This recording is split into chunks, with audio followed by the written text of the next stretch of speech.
आज मी भेंडीची भाजी बनवली आणि अशा पद्धतीने भेंडीची भाजी बनवून बघा, अगदी छान चविष्ट आणि सुटसुटीत बनते, बिलकुल पण चिकट बनत नाही। पहिल्यांदा तर भेंडी चांगली स्वच्छ पाण्याने धुवून पुसून मग हव्या त्या आकारामध्ये भेंडी कट करून घ्यायची। आणि भेंडी जर सुटसुटीत बनवायची असेल तर अशाच पद्धतीने भेंडी कट करायची।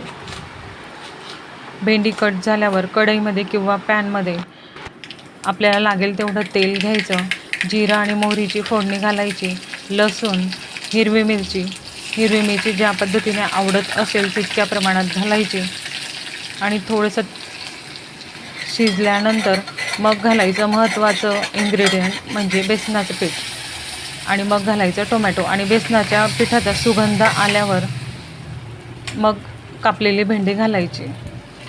आणि बेसन पीठ याच्यासाठी की भेंडी अगदी सुटसुटीत बनते आणि भेंडीच्या भाजीला चवसुद्धा येते।